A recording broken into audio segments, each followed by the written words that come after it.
Hello जी, अस्सलाम वालेकुम, नमस्ते जी, सत श्री अकाल। Welcome back to the our channel. हम इमरान खान जो कि अरेस्ट हुए थे, उसके बाद पाकिस्तान में क्या करंट सिचुएशन है और उसके बाद जो हालात पाकिस्तान में हुए हैं, पाकिस्तान में क्या क्या नुकसानात हुए हैं, उसके ऊपर हम थोड़ा सा हाईलाइट करेंगे और उसके साथ मज़ीद आने वाले वक्त में जो है वो क्या इम्पैक्ट पड़ेंगे वो भी हम उसमें डिस्कस करने की कोशिश करेंगे। तो चलते हैं, आज की वीडियो को स्टार्ट करते हैं। तो दोस्तों, जैसे कि आप जानते हैं कि इमरान खान को रिहा कर दिया गया है। रिहा करने से पहले जो पाकिस्तान में हालात देखने को मिले, पाकिस्तान के दुश्मन बाहर से ज़रूरत नहीं है, जबकि अपने लोग ही पाकिस्तान के दुश्मन बने हुए हैं। जो पाकिस्तान में प्रॉपर्टीज़ को जलाया गया है, पाकिस्तान की जो रोड्स को तबाह किया गया है, पाकिस्तान में जो आग लगाई गई है वो कोई बाहर के लोगों ने नहीं लगाई, वो किसी रॉ के लोगों ने नहीं लगाई, बल्कि वो पाकिस्तान की अपनी अवाम ने लगाई है। और इस तरह की बहुत सारी वीडियोस जो हैं वो सोशल मीडिया पर भी नज़र आ रही हैं, जिसकी वजह से अगर आप देखें तो सोशल मीडिया भी बहुत ज़्यादा जो है वो बंद कर दिया गया, जिसमें फेसबुक, इंस्टाग्राम और तो और यूट्यूब जैसी चीज़ें जो हैं वो बिल्कुल बंद कर दी गई हैं। कहीं कहीं चल रहा है, थोड़ा बहुत चल रहा है, लेकिन अगर हम देखें तो मोस्टली नहीं चल रहा, जिसकी वजह से मेरी वीडियोस भी बहुत ज़्यादा कम आ रही हैं। और अगर आ भी रही हैं तो जाहिर सी बात है, आप सोच रहे होंगे कि नेट नहीं है तो फिर किस तरह से आ रही हैं। तो भाई मैं आपको बता दूं कि हमारी वीडियोस इस तरह से आ रही हैं क्योंकि हम तो VPN यूज़ कर रहे हैं। VPN बनाने वालों का बहुत बहुत शुक्रिया कि आप लोगों ने हमारी जो है वो सोर्स ऑफ इनकम जो है वो रुकने से जो है वो हमें बचा लिया, वरना घर बैठे बैठे तो हम लोग और जो हमारी जेब में था वही हम लोगों ने उड़ा देना था। एनीवेज, काम फिर भी स्लो है, लेकिन कोई बात नहीं। बाहर अगर हम देखें तो सोशल मीडिया की वजह से, बंद होने की वजह से काफ़ी लोग जो हैं वो कारोबार से बेरोजगार हुए हुए, ऑफिस क्लोज हैं, सारे नहीं क्लोज लेकिन ऑलमोस्ट आपको क्लोज मिलेंगे। अच्छा जी, तो इमरान खान को रिहा कर दिया गया है और सुप्रीम कोर्ट ने अपनी कस्टडी में रखा हुआ था उनको, और फिर उसके बाद जब उनको हाई कोर्ट में भेजा गया तो वहां से उनको बेल मिल गई। और उसके बाद जो उनके जो सपोर्टर्स थे उनमें जो खुशी का रुझान देखने को मिला, एक खुशी की लहर देखने को मिली, जैसे उन्होंने कोई जंग फतेह कर ली हो। भाई जंग तो फतेह की है, क्योंकि जाहिर सी बात है इन्होंने पाकिस्तान से लड़े हैं, पाकिस्तान की आर्मी से लड़े हैं, पाकिस्तान की प्रॉपर्टी से लड़के पाकिस्तान की चीजों को जो है वो नुकसान पहुंचाया है। सो यूं कह सकते हैं कि ये लोग खुद से ही लड़ रहे थे। एनीवेज, जहां पर देखें तो इंटरनेट बंद होने की वजह से अरबों रुपीस का नुकसान उठाना पड़ा पाकिस्तान को, है वो अरबों की प्रॉपर्टीज जला दी गई। नेट बंद होने की वजह से बहुत सारे साइड इफेक्ट्स देखने को मिले। कोर कमांडर्स का जो घर है रावलपिंडी में, और रावलपिंडी में भी नुकसान हुए। कोर कमांडर्स जो है उनके घरों को जला दिया गया। ये असासा पाकिस्तान का था, ये कोर कमांडर का घर नहीं था, ये असासा था पाकिस्तान का। तो इसको जलाकर कोई बड़ा काम नहीं किया इन लोगों ने, बल्कि इन्होंने पाकिस्तान की प्रॉपर्टीज को नुकसान पहुंचाया, उस पाकिस्तान की जो ऑलरेडी इकोनॉमिकली बहुत ही बुरे हालात से गुजर रही है और भीख पर, उधार पर अपने आप को चला रही है। अच्छा, पाकिस्तान को यहाँ पर 6 मिलियन की जो है वो हेल्प मिल रही थी फ्रॉम डिफरेंट कंट्री से, जिसमें नहीं लेकिन 2 से 3-4 मिलियन जो है वो जो कंट्रीज हैं वो पाकिस्तान को लोन दे रही थी, जो कि उनकी पर एक शराइत थी कि आपने क्या करना है, आपने अपने पॉलिटिक्स सिचुएशन को बेहतर करना है। पहले तो दहशतगर्दी का आपने सुना होगा कि पहले बात आती थी कि टेररिज्म को कंट्रोल करना है, लेकिन अब जो बात सामने आ रही है वो ये आ रही है भाई कि आपने पॉलिटिक्स सिस्टम को बेहतर करना है। आप इससे अंदाजा लगाएं कि पाकिस्तान की पॉलिटिक्स सिस्टम इतना खराब हो चुका है कि कोई एस्टेब्लिशमेंट नहीं है, और जिसकी वजह से पाकिस्तान के गरीब लोग जो हैं वो उससे सफर हो रहे हैं।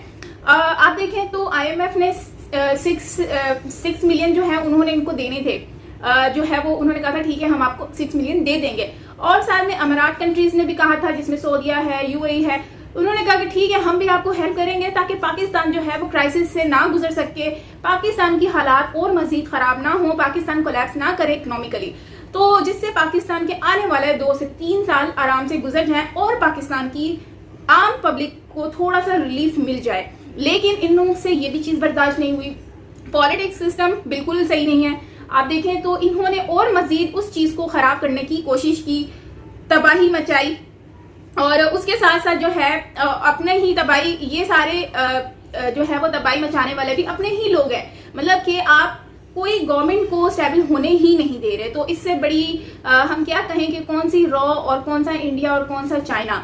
एनीवेज ये जो तबाही हुई है ये वर्कर ही नहीं, मतलब कि ये इमरान खान कह रहे हैं कि ये जिन्होंने तबाही मचाई है ये तो मेरे सपोर्टर्स ही नहीं हैं।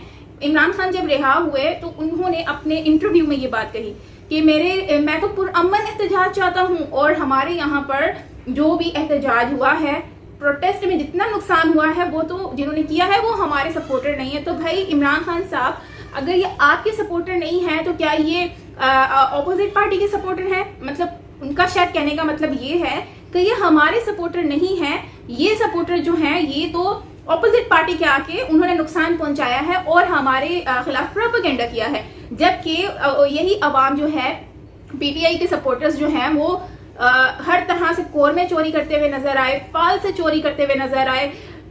शायद वो अपना टैक्स बचाने की कोशिश कर रहे थे, शायद उन्होंने यही सोचा कि ये हमारे टैक्स के दिए हुए पैसों से चीजें खरीदी गई हैं, तो उनको इतनी भूख लगी थी, पता नहीं कितने दिनों से वो लोग घर से बाहर निकले थे, तो उन लोगों ने कुछ भी नहीं छोड़ा। परिंदे हो गए, खाना पीना हो गया, फ्रूट्स हो गए। फ्रूट्स तो वैसे भी उठाना बनता था क्योंकि महंगे इतने हो गए। आप देखें फल से कितने महंगे हैं, तो जाहिर सी बात है उनको खाने पीने को तो कुछ चाहिए था, और जब भूखे इंसान को कुछ मिल जाता है तो फिर तो वो खाते ही हैं। एनीवेज आगे की तरफ बढ़ते हैं। तो इमरान खान कहते हैं कि मैं गिरफ्तार हुआ हूं अगेन तो और नुकसान होगा, अगर मैं दोबारा से जो है वो अरेस्ट हो जाता हूं तो मैं और ज्यादा नुकसान होगा। और फिर वहीं पर ही कहते हैं कि जो है हमने अपने सपोर्टर्स को पीसफुल बनाया है। तो इमरान खान साहब, जब आपने अपने सपोर्टर्स को इतना पीसफुल बनाया है तो ये कौन से सपोर्टर्स हैं जो आग लगाकर, पब्लिक की प्रॉपर्टीज को जलाकर, गरीबों को मार पीट कर, कितने लोगों की जानें गवा कर आज जो है फिर वो वीडियो रिकॉर्ड करके अपलोड कर रहे हैं। इतने जज्बाती हो गए कि उनको भी आइडिया नहीं था कि बाद में इनका किस तरह से सॉफ्टवेयर जो है वो अपडेट होने वाला है, और खैर उनका सॉफ्टवेयर भी अपडेट हुआ था। तो इसके बाद पाकिस्तान की लोकल इंडस्ट्री को नुकसान हुआ है काफी ज्यादा, जिसमें पाकिस्तान में जो अपने इंडस्ट्रीज हैं, नेट बंद होने की वजह से और वर्कर्स ट्रांसपोर्टेशन को बंद करने के बाद जाहिर सी बात है पाकिस्तान बिल्कुल बंद होने के बाद फिर जब क्राइसिस स्टार्ट हुए, जब बेरोजगारी हुई तो कारोबार बंद हुए, तो जाहिर सी बात है इंडस्ट्रीज को नुकसान हुआ, जिसकी वजह से जो है वो लोकल इंडस्ट्रीज तो कुछ तो वैसे ही जो अदर कंट्रीज से आए हुए इन्वेस्टर थे वो तो भाग गए अपनी अपनी कंट्रियों में अपनी जानों को बचाकर, और दूसरा पाकिस्तान में जो लोग इंडस्ट्री चला रहे हैं उनको बहुत ही भारी नुकसान हुआ है। तो हम ये कह सकते हैं कि पूरे पाकिस्तान में इस वक्त जो है वो ऑलमोस्ट 60 to 70% जो कारोबार है वो बंद है। और आप सोचें कि पाकिस्तान में अगर कारोबार बंद होगा तो कितना नुकसान होगा, कितना डिस्ट्रॉय होगा पाकिस्तान जब पाकिस्तान का कारोबार बंद होगा। IMF जो है उन्होंने अभी फिर से पोस्टपोन कर दिया है कि हमने अभी लोन नहीं देना जब तक आपने पॉलिटिक्स को सिस्टम को बेहतर नहीं करना, और ये उन्होंने पहले बोला था। जबकि अब दोबारा से इमरान खान की अगर हम कंडीशन देखें, पीटीआई के सपोर्टर्स बाहर रोडों पर निकल आए, फिर जो भी सिचुएशन हुई पूरी इंटरनेशनल मीडिया इसके ऊपर फोकस कर रही है, और IMF जो है वो हाथ बांध कर वो तो पीछे आराम से बैठ के तमाशा देख रहे हैं, और उनको समझ आ गई है कि यहाँ पर कुछ सही नहीं होने वाला। फिर उन्होंने जून तक का टाइम दे दिया है कि आप जून तक अपने सिचुएशन को बेहतर कर लें, अगर आप नहीं करेंगे तो हम आपको लोन बिल्कुल नहीं देंगे। तो यहाँ पर इनको सबक सीखना चाहिए कि गरीबों पर तो रहम कर दो यार। आप लोग अगर गरीबों पर रहम नहीं करेंगे, जो लोग 2 वक्त की रोटी खाते हैं, वो कंट्री अगर इस तरह से डिस्ट्रॉय हो जाएगी, उनको IMF लोन नहीं देगा, UAE जैसी कंट्रीज नहीं देंगी हेल्प, तो फिर क्या होगा पाकिस्तान। इमरान खान को अरेस्ट करने के बाद सारी दुनिया अब लोन मजीद नहीं देगी, और ये जो है वो ट्विटर पे भी काफी ज्यादा जो है वो न्यूज आ रही है। और उसके साथ साथ जो है इमरान खान मसला हल नहीं हुआ तो और भी कंडीशन जो है वो वर्स्ट से वर्स्ट होती जाएगी, और इस इमरान खान का जो सिचुएशन है इसको कंट्रोल करना और क्लियर करने की बहुत ज्यादा जरूरत है। मुझे एक्स प्राइम मिनिस्टर जो सबसे बड़ी पार्टी का है, मुझे ये हक नहीं मिला कि मैं अपनी FIR कटवा सकूं। एनीवेज यहाँ पर अगर हम डॉलर की बात कर लें तो डॉलर का रेट यहाँ पर ऑलमोस्ट सुनने में आ रहा था कि 300 जो है वो क्रॉस कर गया है, जबकि जो है वो 300 तो क्रॉस नहीं किया, लेकिन 298 पॉइंट समथिंग जो है वो डॉलर का रेट चल रहा था मार्केट में। इमरान खान के जो है वो अरेस्ट होने के बाद जो इकोनॉमी को नुकसान हुआ है, डॉलर का रेट इतना ज्यादा हाई हुआ है, तो आप इससे अंदाजा लगा लें कि पाकिस्तान में इमरान खान को अरेस्ट करने के बाद डॉलर के रेट पर इतना ज्यादा जो है वो हमें देखने को मिला। लेकिन आज का अगर हम वैसे रेट देखें तो 286 हो गया है, तकरीबन 13 रुपए जो है वो कम हुए हैं डॉलर रेट में। वैसे मैं तो बड़ा खुश हो रही थी कि डॉलर चलो मुझे तो 298 मिल ही जाएगा, लेकिन अच्छा फिर मैंने ये भी सोचा कि यार ये तो हमें फायदा होगा, लेकिन उन बेचारों का क्या जो गरीब है, जो तो रुपीज में जो है वो कमाते हैं। हम थोड़ा सा 2006 से हाईलाइट करते हैं डॉलर के रेट्स, तो जानते हैं कि पाकिस्तान में डॉलर्स के रेट क्या चल रहे हैं।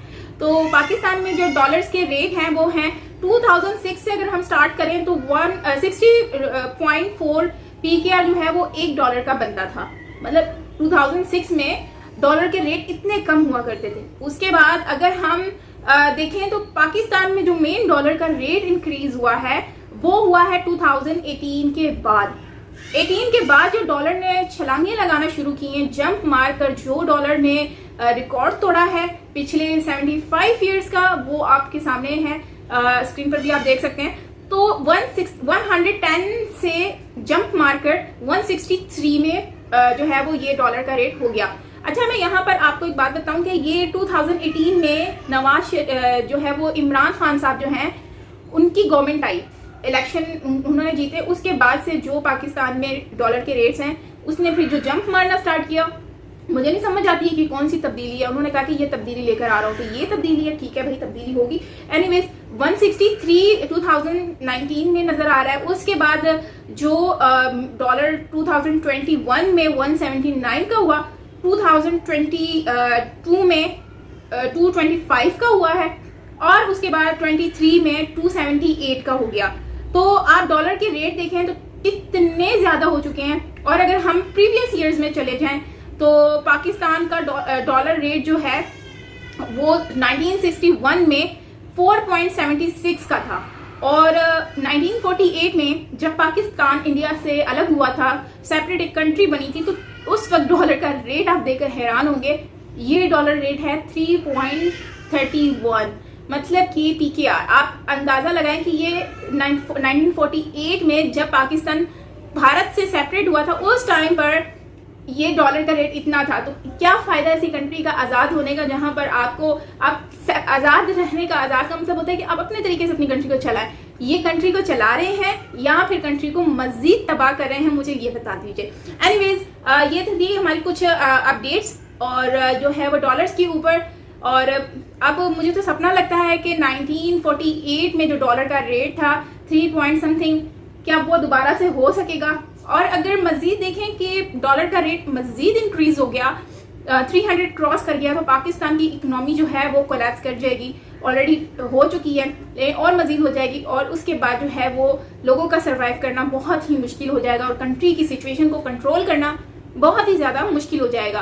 तो फ्रेंड्स, ये थी कुछ आज की हमारी अपडेट्स, कुछ इन्फॉर्मेशन जो मैं आपसे शेयर करना चाहती थी, मैंने शेयर किया। बाकी इंटरनेट का कुछ पता नहीं है, आज भी बंद हो सकता है दोबारा से, क्योंकि आज सारे मौलाना और अदर पॉलिटिक्स पार्टीज जो हैं इस्लामाबाद में एहतजाज करेंगी, प्रोटेस्ट करेंगी। और जो है उसमें कुछ कंफर्म नहीं है, न्यूज़ आ रही हैं कि हो सकता है सोशल मीडिया बंद हो जाए, हो सकता है मोबाइल भी बंद हो सकता है। एनीवेज फ्रेंड्स, आप इसके ऊपर क्या कहेंगे अपना कमेंट सेक्शन में जरूर